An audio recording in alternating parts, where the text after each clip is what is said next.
The worn leather seat by the window had seen better days, but it remained the most popular spot on the Line 7 tram. Regular passengers knew this, which made the current situation even stranger. Nobody sat there anymore. They left it open.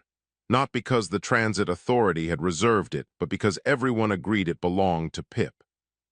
Pip was a dragon, a very small dragon, about the size of a coffee mug with copper scales that caught the morning light like pennies in a fountain. Every weekday at exactly 8:15 a.m., the little creature would hop aboard at Riverside Station, place a tiny cloth pouch on the fare scanner, and settle into that window seat for the ride downtown. Daniel Reed had been riding this tram for 3 years. He noticed patterns. The businessman who always forgot his umbrella on rainy days. The student who studied medical textbooks with yellow highlighter marks on every page. The elderly woman who knitted scarves for the homeless shelter. But Pip was different. Pip was impossible to ignore, yet somehow everyone had been ignoring the obvious question. Where were the owners? Daniel watched as the hatchling adjusted its position, pressing one small clawed foot against the glass to peer outside. The dragon's eyes were bright gold, tracking the streets with clear intelligence. When a cyclist swerved too close to the curb, Pip's head tilted in what looked like concern. When a flock of pigeons scattered from a park bench, the hatchling's tail twitched with interest. 2 months, that's how long Daniel had been seeing this pattern. At first, he assumed someone owned Pip.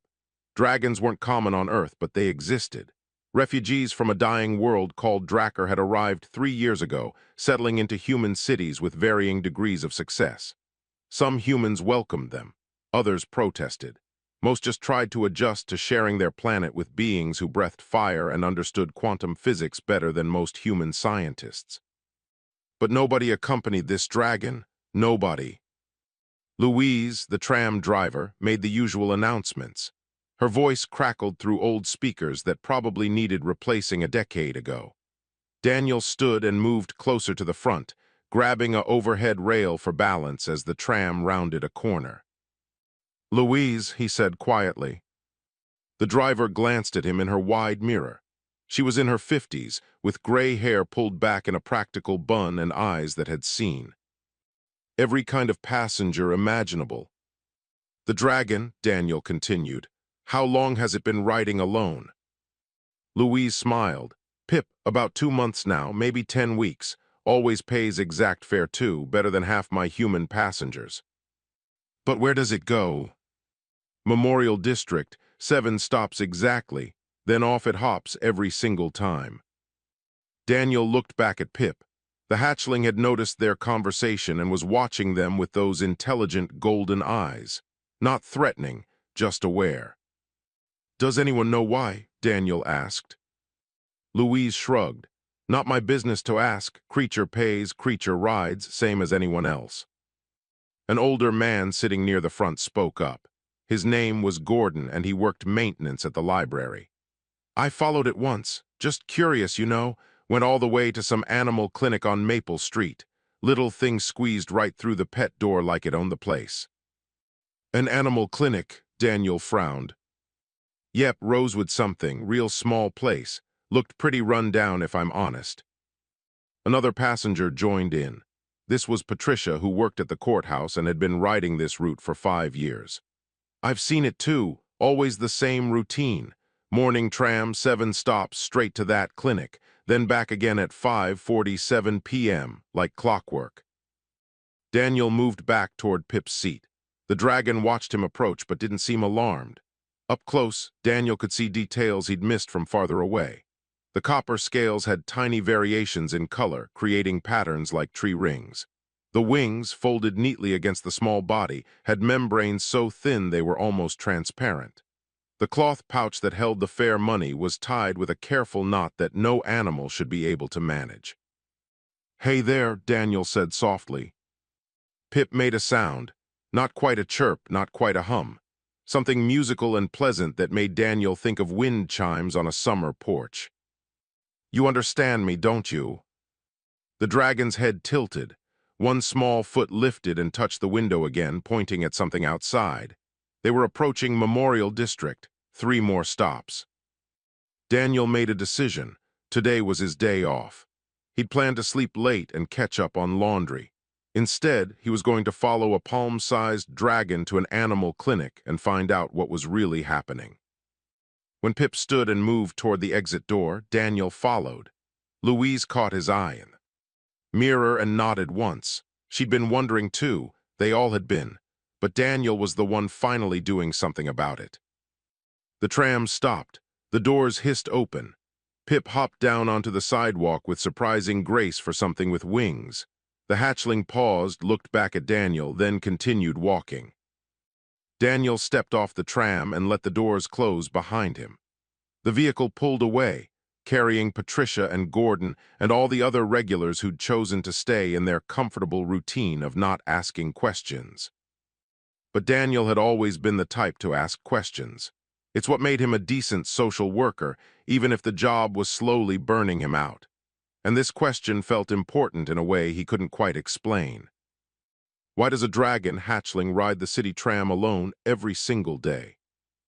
The answer was 7 blocks away, past the coffee shop that sold day-old pastries at discount prices, past the laundromat where Mrs. Chen was already loading industrial washers, past the barber shop that hadn't updated its pole in 30 years. Pip walked with purpose. Small claws clicked on concrete. Golden eyes stayed alert. And Daniel Reed followed, about to discover that some mysteries have answers far more beautiful than anyone expects. Memorial District smelled like old brick and yesterday's rain. The buildings here had character, which was a polite way of saying they desperately needed renovation. Faded awnings stretched over cramped storefronts. Cracked sidewalks buckled around tree roots that nobody had bothered to trim. This was the part of New Portland that tourists never photographed. Pip navigated the streets like a local resident. The dragon waited at crosswalks, watching the traffic signals with obvious understanding. When the white walking symbol appeared, the hatchling crossed. When it showed the red hand, Pip stayed put. Daniel found himself impressed. Most humans didn't follow traffic laws this carefully. They passed a bodega where the owner was stacking crates of produce outside. The man spotted Pip and waved. "Morning, little one." Pip chirped back, that same wind chime sound Daniel had heard earlier. "You know that dragon?" Daniel asked, stopping. The bodega owner nodded. His name tag read Carlos. "Sure, Pip comes by almost every day, sometimes stops for a drink from the water bowl I leave out. Polite little thing, never causes trouble." "Do you know where it's going?" Carlos pointed down the street. "Rosewood Animal Care, Dr. Oak's place. Been there 40 years, that clinic. Good man, the doctor, real good man." Daniel thanked him and continued following. 3 blocks later, he found it. The sign hung crooked above a narrow doorway, Rosewood Animal Care. The paint was fading. One window had a crack sealed with clear tape. The door itself looked solid, but the frame around it had started to rot. This was not a thriving business. Pip approached a small pet door installed at the bottom of the main entrance. The hatchling pushed through with practiced ease and disappeared inside. Daniel hesitated for just a moment, then opened the human-sized door and followed. The interior matched the exterior, worn linoleum floors, walls that probably used to be white but had faded to cream, a waiting area with mismatched chairs and outdated magazines. But it was clean, spotlessly clean. Someone took care of this place, even if they couldn't afford to update it. Behind the reception desk sat an elderly man with white hair and gentle eyes magnified by thick glasses. He looked up when Daniel entered, then smiled when he noticed Pip settling onto a heated pad near the desk. "Good morning, Pip," the old man said warmly. Then to Daniel, "Can I help you?" Daniel felt suddenly awkward. Yes, maybe, I'm Daniel Reed. I work in social services. I've been seeing this dragon on the tram and I was curious." The old man stood slowly, joints clearly protesting. He extended a weathered hand. "Dr. Henry Oakes. And yes, Pip rides the tram alone. I was worried about it at first, but the little one is remarkably capable." They shook hands. Daniel noticed the doctor's grip was still firm despite his age. "I don't understand," Daniel said. Why is a dragon hatchling coming to your clinic every day? Dr. Oakes moved around the desk, gesturing for Daniel to follow. That makes two of us. Pip just showed up one day about 2 months ago, came right through that pet door like we'd been expecting each other. I tried to shoo it away at first, thought maybe it was lost, but it kept coming back. They walked into the examination room. The space was small but well organized. Medical instruments lined the walls. An examination table dominated the center. Everything looked old but functional.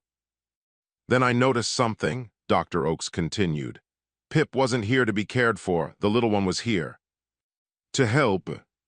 As if on cue, the bell above the front door chimed. Dr. Oakes excused himself and returned to the reception area. Daniel heard a woman's voice, stressed and worried. Dr. Oakes, thank goodness you're open. It's Pepper. She won't stop shaking. Daniel peered around the corner. The woman held a small dog carrier. Inside, a chihuahua trembled violently, eyes wide with fear. The woman looked close to tears herself. Bring her back to the exam room, Dr. Oakes said calmly. That's when Daniel witnessed something remarkable. Pip immediately moved from the heated pad to the exam room, positioning itself near the examination table. When Dr. Oakes lifted the terrified chihuahua out of the carrier, the little dog started barking frantically. Pip made that wind chime sound again, soft, musical, almost hypnotic. The chihuahua stopped barking, its trembling eased, the dog's attention fixed entirely on the copper dragon. That's it, Pepper, Dr. Oakes murmured. You're safe here. While the doctor examined the dog, checking temperature and listening to heartbeat, Pip stayed exactly where Pepper could see it. The hatchling maintained eye contact with the chihuahua, continuing that soothing sound. The dog remained calm throughout the entire examination. She ate something she shouldn't have, Dr. Oakes finally determined. Nothing toxic, but it's upset her stomach badly. I'll give her something to help and she should feel better by tomorrow. He administered medication while Pip kept Pepper distracted. The whole process took maybe 10 minutes. Without the dragon's presence, Daniel suspected it would have taken much longer and been far more stressful for everyone involved. After the woman left with her calmer dog, Dr. Oakes returned to Daniel. You see, the old man said, Pip helps. I don't know how it knows what to do, but it does. Animals trust it. They calm down when Pip is near. Daniel watched the hatchling return to its heated pad, curling up contentedly. Where does it come from? Who owns it? I don't know, Dr. Oakes admitted. I've tried following after work, but my knees aren't what they used to be. Pip leaves every evening at 5:30, goes back to the tram stop and rides away. I assume it has a home somewhere, a family. The old man moved to a small coffee maker in the corner and poured himself a cup. His hands shook slightly. Daniel noticed other signs too, the exhaustion in the doctor's eyes, the way he winced when he bent to reach supplies, the dust on the reception desk that suggested no one had cleaned it in days. Are you running this clinic alone? Daniel asked. Dr. Oakes sighed. My assistant quit 3 months ago. I couldn't afford to keep paying her. Business has been slow. Most people go to the new fancy clinic on the north side now. They have all the modern equipment. I just have experience and stubbornness. And Pip's, Daniel added. The old man smiled. Yes, and Pip, the little one's been a blessing, makes the days less lonely, makes the work possible, honestly. I don't know what I'd do without that dragon's help. Daniel looked at Pip, seeing the hatchling with new eyes. This wasn't just a curious mystery about public transportation. This was something deeper, something that mattered. Daniel spent the entire day at Rosewood Animal Care. He told himself it was research for his social work cases, though he knew that was only partly true. The real reason was simpler. He wanted to understand what Pip was doing here. The morning brought a steady stream of patients. A cat with an ear infection, a rabbit that had stopped eating, an elderly beagle with arthritis. Each time, Daniel watched Pip work. The hatchling had developed a system. When Dr. Oakes called a patient back, Pip would position itself strategically. For nervous animals, the dragon stayed visible but at a distance, making those calming wind chime sounds. For aggressive animals, Pip remained out of sight but close enough that its presence seemed to ease tension. For animals in pain, the hatchling would curl up nearby, radiating warmth from its small body. But Pip did more than provide emotional support. The dragon had learned the clinic's routines. When Dr. Oakes needed gauze from the lower cabinet, Pip retrieved it before being asked. When an instrument rolled toward the floor, the hatchling caught it with surprising speed. When the phone rang and the doctor's hands were full, Pip would hop up to the desk and tap a button with its snout, activating the speaker function. "How long did it take Pip to learn all this?" Daniel asked during a brief quiet moment. Dr. Oakes refilled a water bowl, which Pip promptly used. "Maybe a week. The little one watches everything, remembers everything. Dragons are supposed to be highly intelligent, but seeing it in person is something else entirely." A young woman arrived. With a cardboard box, inside 6 kittens mewed desperately. "I found them behind the grocery store," she explained. "No mother anywhere, I don't know what to do." Dr. Oakes examined each kitten carefully. They were perhaps 3 weeks old, eyes barely open, and severely dehydrated. "They need formula every 2 hours," he said quietly. "Round-the-clock care for at least a week." "Can you take them?" the young woman asked hopefully. The old doctor hesitated. Daniel saw the conflict on his face. Taking in 6 orphaned kittens meant endless work, and Dr. Oakes was already stretched impossibly thin. But refusing meant the kittens would likely die. "I'll take them," Dr. Oakes finally said. After the woman left, Pip immediately moved to the box of kittens. The hatchling climbed inside carefully, settling among the tiny creatures. Within moments, the desperate mewing quieted. The kittens crawled toward Pip's warmth, piling against the dragon's copper scales. "Well," Dr. Oakes said, surprised, "that solves one problem. They need to stay warm." Throughout the afternoon, Pip remained with the kittens except when needed for other patients. The hatchling took its job seriously, adjusting position when one kitten squirmed too far away, making soft sounds when they cried, maintaining a steady temperature that kept them comfortable. Daniel helped where he could. He answered the phone. He swept floors.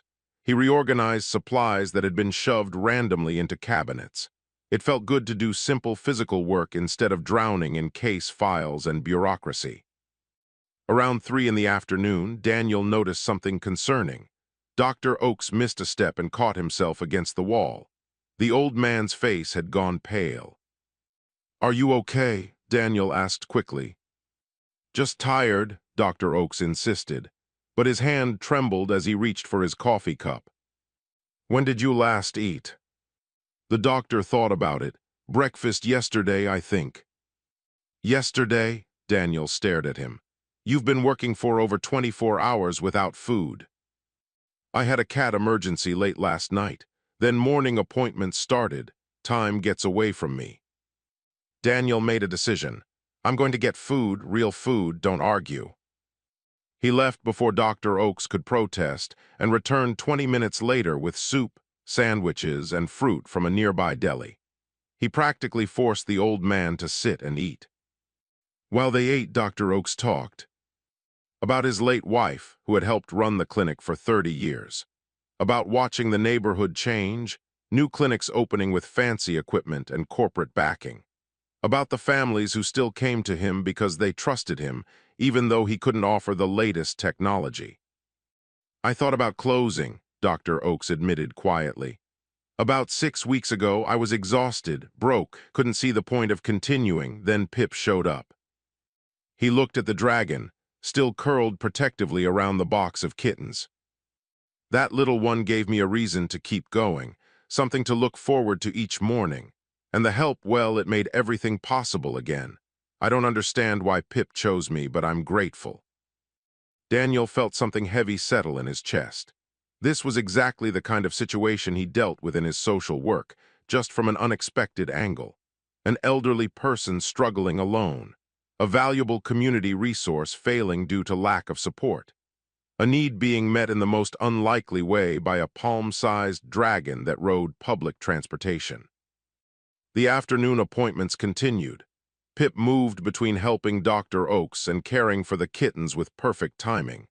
The hatchling seemed to have an internal clock, knowing exactly when each task needed attention. At 5:30 p.m., Pip gently extracted itself from the kitten box. The little creatures protested with tiny mews, but Pip had placed them in a tight pile that would retain warmth. The dragon moved to Dr. Oakes and made a soft, questioning sound. "Yes, I know," the old man said. "Time for you to go home. Thank you for today, Pip. Same time tomorrow." The hatchling chirped once, then headed for the pet door. Daniel stood quickly. "Dr. Oakes, I'd like to follow Pip home, find out where it lives. Would that be okay?" "I've been wondering that for 2 months," the doctor admitted. "Please, yes, tell me tomorrow what you find out." Daniel grabbed his jacket and followed the copper dragon out into the early evening air. This time, he was determined to get answers. Not just about where Pip lived, but about why this remarkable creature had chosen to help a struggling veterinarian in a forgotten corner of the city. The tram stop was 3 blocks away. Pip walked with purpose, and Daniel stayed close behind, ready to discover what no one else had managed to learn. Where does a helpful dragon go at the end of each day? The evening tram was less crowded than the morning route. Pip boarded at Memorial District, placed that familiar cloth pouch on the fare scanner, and settled into the window seat. Daniel sat several rows back, trying not to be obvious about following a dragon the size of a house cat. 7 stops passed slowly. The sun dropped toward the horizon, painting the city in shades of amber and rose. Pip watched the scenery with those bright golden eyes, occasionally shifting position to see something that caught its attention. When the tram reached Riverside Station, Pip hopped down and began walking. Daniel followed at a respectful distance. They moved through areas he rarely visited. The buildings here were older, more industrial. Warehouses and storage facilities lined the streets. Fewer people walked these sidewalks. After 15 minutes, Pip stopped at a large converted warehouse. The building had clearly been repurposed. Fresh paint covered old brick. New windows had been installed in spaces that once held loading doors. A hand-painted sign above the entrance read, "Harmony Project Community Center." Pip pushed through a small door at ground level, one clearly designed for creatures of various sizes. Daniel approached the main entrance and pulled open the heavy door. Inside was a revelation. The warehouse had been transformed into a massive open space filled with life. Beings of different species moved through the area, talking, working, cooking, playing. Daniel recognized some from news reports. Dracorians like Pip, though much larger. Centaurians with their distinctive 4 legs and elongated torsos. Bellans with their plant-like skin. Yalans with their multiple arms. Dozens of species, all living together in this converted industrial space. Children of various species played in a corner under careful supervision. Adults worked at tables, some cooking, others crafting or repairing items. The walls displayed artwork from different cultures. The air smelled like a combination of cooking spices Daniel couldn't identify. A full-grown Dracorian approached Daniel. This dragon was easily 8 feet long, with scales that shifted from deep gray to silver depending on the light. The creature moved with grace despite its size. "You followed Pip home," the dragon said. The voice was melodious, neither clearly male nor female to Daniel's ears. "I did," Daniel admitted. "I'm Daniel Reed. I work in social services. I've been curious about where Pip goes every day." "I am Ash, Pip's parent." The dragon's head lowered to Daniel's eye level. "Come, we should talk." Ash led Daniel to a quieter area near the back of the warehouse. They sat at a worn table surrounded by mismatched chairs. Pip appeared moments later, climbing onto the table and settling between them. "You want to know why Pip rides the tram to help an old veterinarian?" Ash said. "Yes, and how a hatchling learned to navigate the city alone." Ash's tail curled thoughtfully. "Dracorians are empathic. We sense emotional distress in other beings. It is not a choice. It is biological. We feel the pain of others as clearly as you might feel heat from a fire. All Dracorians? Daniel asked. Yes, it is why we struggled on our home world. We felt the suffering of our dying planet, and it nearly destroyed us mentally. When we came to Earth as refugees, we hoped for peace. Instead, we found a world full of pain we had no way to address. Pip made a soft sound. Ash gently touched the hatchling with one clawed foot. Pip hatched 6 months ago, Ash continued. From the beginning, this little one's empathic sense was strong, unusually strong. 2 months ago, Pip became distressed, would not eat, would not sleep, kept trying to leave the community center. The hatchling sensed Dr. Oaks, Daniel realized. Yes, I finally followed Pip and discovered the source. An old human, exhausted and sad, working himself to death in a small clinic. Pip wanted to help, needed to help. To ignore such distress would have been torture for my child. Ash explained how they worked together to make it possible. The dragon parent taught Pip about human transportation systems, about money and fare payment, about traffic rules and safety. Other refugees at the community center contributed coins and small bills for daily tram fare. We could have visited together, Ash said. But the doctor is afraid of large dragons. Many humans are. Pip's size makes the hatchling non-threatening. Approachable. The small one can help in ways I cannot. Daniel absorbed this information. Around them, the community center buzzed with activity. He watched a Bellin carefully tending to window boxes full of herbs. A Yalin repaired what looked like a bicycle with quick, precise movements of multiple hands. A group of mixed species children laughed over some game that required a ball and complicated rules. How many refugees live here? Daniel asked. 43 currently, Ash replied. More arrive monthly. Earth accepted us when our worlds failed, but integration is difficult. We want to contribute to help, but we do not understand human systems. Your laws, your paperwork, your ways of organizing society. Many of us try to help in our own ways and sometimes cause problems unintentionally. Daniel thought about this. He worked in social services. He knew how complicated human bureaucracy could be for humans, let alone for beings from entirely different cultures. Pip helps Dr. Oaks because the hatchling senses his pain, Daniel said slowly. But there's no legal framework for it, no official recognition. If something went wrong, if Pip got hurt or caused an accident, there could be serious consequences. I know, Ash said quietly. But what is the alternative? To let my child suffer from feeling Dr. Oak's despair and being unable to respond? To let an old man work himself to death because he has no help? These options are also terrible. Pip chirped and touched Daniel's hand with one small foot. The copper scales felt warm, almost comforting. Daniel looked into those golden eyes and saw intelligence, compassion, and genuine concern. Dr. Oaks doesn't know about this place, Daniel said. He doesn't know where Pip comes from. We thought it better to remain unknown, Ash explained. Humans are not always comfortable with us. The doctor might refuse Pip's help if he knew the full situation. Daniel considered everything he'd learned. A dragon hatchling traveling across the city alone every day to help a struggling veterinarian. A community of refugees trying to find their place on a foreign world. An old man too proud or too tired to ask for the help he desperately needed. This wasn't just about Pip anymore. This was about something bigger, something that needed more than a small dragon and good intentions to solve properly. I think I can help, Daniel said finally.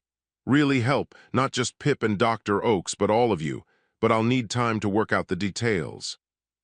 Ash studied him carefully. Why would you do this? Because it's my job, Daniel said, and because it's the right thing to do. Daniel's apartment was small and cluttered with case files, but his laptop worked perfectly. He spent the entire night researching, making phone calls despite the late hour and drafting proposals. By sunrise, he had consumed 4 cups of coffee and filled a notebook with plans. The problems were clear. Pip was operating in a legal gray area.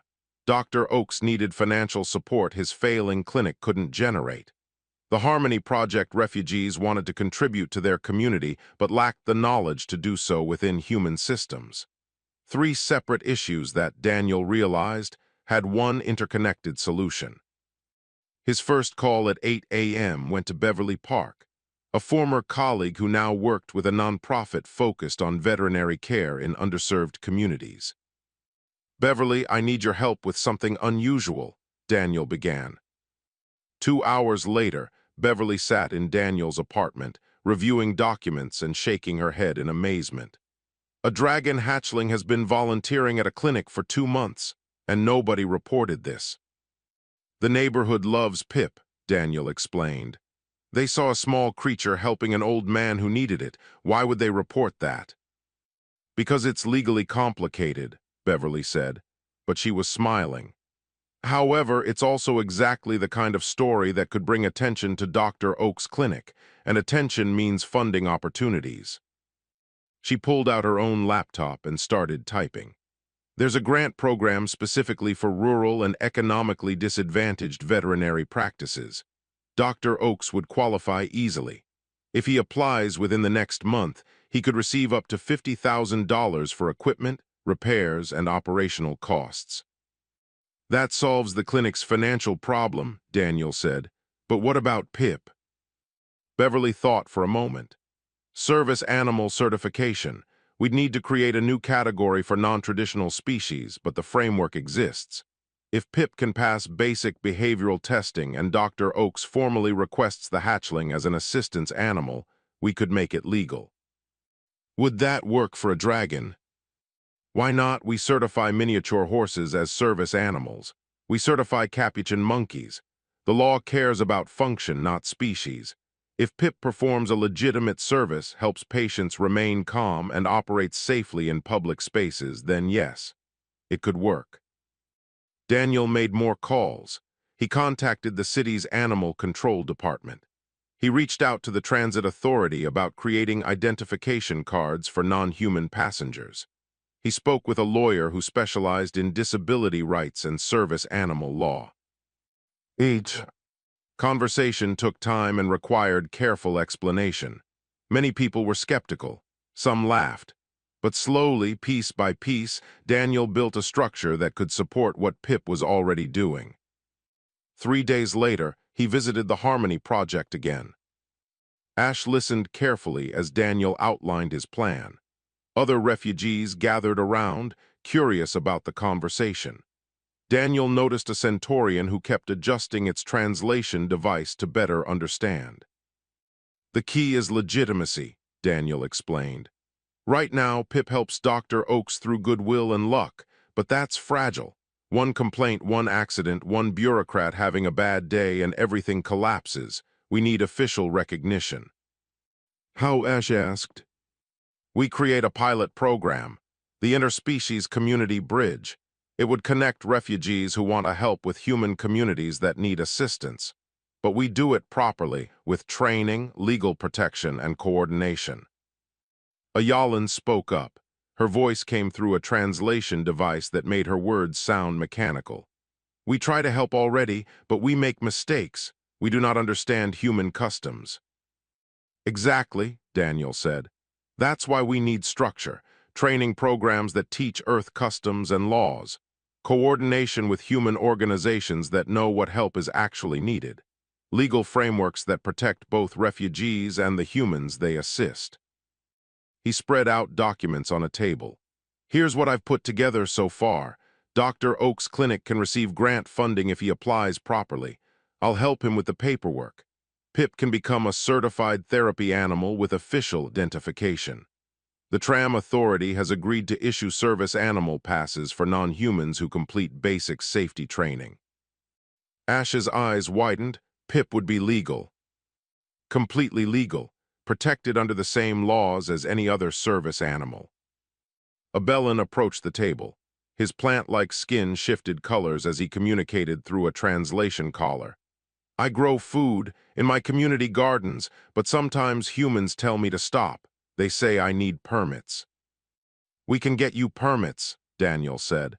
"We can connect you with community garden organizations that need experienced growers, make your work official. The Centaurian who'd been listening closely spoke next.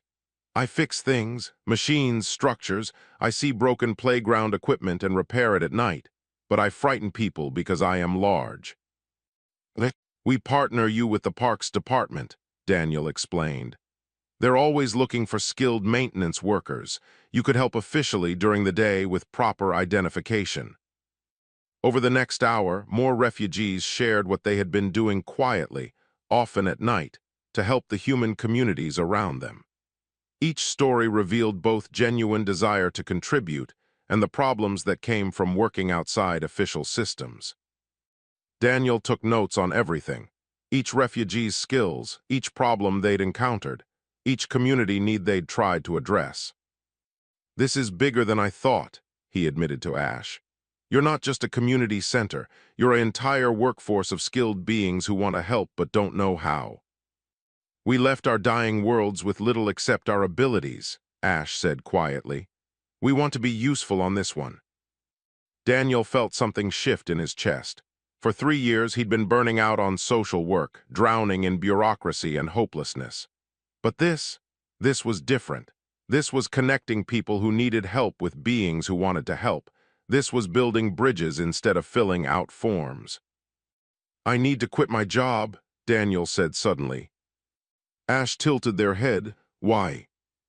Because this needs someone full-time, someone who understands both human systems and refugee needs, someone who can make this work properly. He looked around at the gathered refugees. I think I can get funding to create an actual organization, make this my full-time work instead of something I do on the side. You would do this? Ash asked. I would love to do this, Daniel said honestly. Pip, who had been curled up quietly nearby, chirped approval. The small dragon hopped onto the table and touched Daniel's hand with a warm copper foot. Everything started with a small dragon riding a tram to help one old veterinarian. Now it was becoming something much larger, something that could change how humans and refugees lived together in this shared world.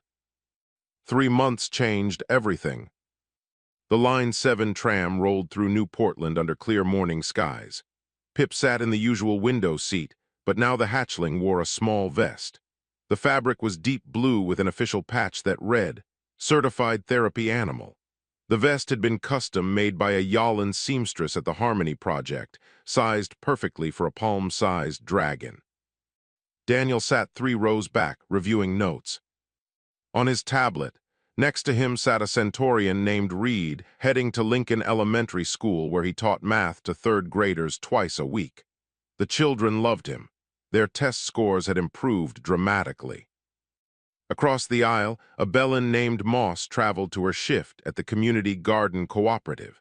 She taught dozens of humans how to grow vegetables in poor soil using techniques from her home world.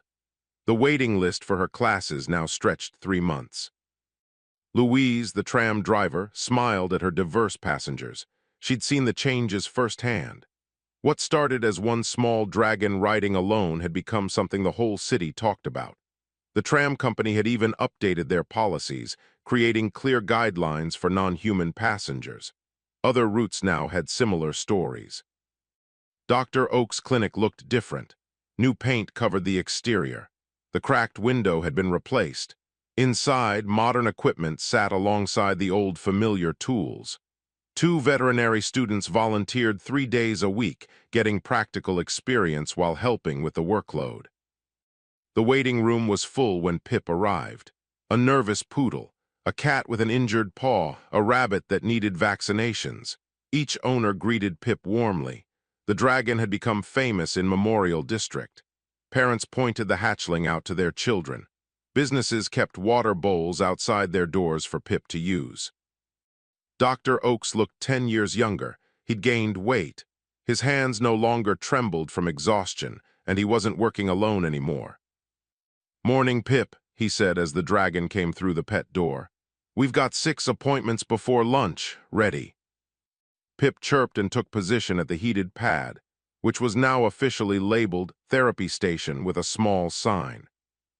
The grant funding had saved the clinic, but more than that, the attention from Pip's story had brought customers back. People who'd switched to the fancy North Side clinic returned, preferring Dr. Oak's personal care and his remarkable dragon assistant. The clinic was actually profitable now, actually thriving. Daniel spent his morning at City Hall. He'd quit his social work position 6 weeks ago and launched the Interspecies Community Bridge as a formal nonprofit organization. Funding had come from multiple sources: government grants, private donations, and support from refugee advocacy groups. Today he was presenting the 6-month results to the city council. The numbers were impressive. 43 refugees now had official volunteer positions. Community gardens had tripled their produce output. Crime in 3 neighborhoods had dropped 15% since refugee patrol volunteers started walking evening shifts. Elementary schools reported improved test scores in math and science with alien teaching assistants. But the real measure wasn't numbers, it was stories. Like the Torsian artist teaching free painting classes to at-risk youth, or the Murren medic training community members in first aid, or the Yallen engineer who'd repaired broken playground equipment in 12 parks, making them safe for children again. The council members listened attentively. Some had been skeptical 3 months ago. Now they were asking how to expand the program. "We're still learning," Daniel admitted. "There are challenges, cultural misunderstandings, communication barriers, but the refugees want to contribute and our communities need their help. The bridge goes both ways." A council member raised her hand. "What about the dragon, the one that started all this?" Daniel smiled. "Pip still rides the tram every day, still helps Dr. Oakes. The Hatchling is officially certified now, completely legal, and Pip's story inspired everything else. People saw that a dragon could help a struggling clinic, and they started asking what other help they were missing." That evening, Daniel rode the 5:47 p.m. tram back to Riverside Station. Pip sat in the window seat, vest neatly in place, watching the city pass by. The Hatchling looked content.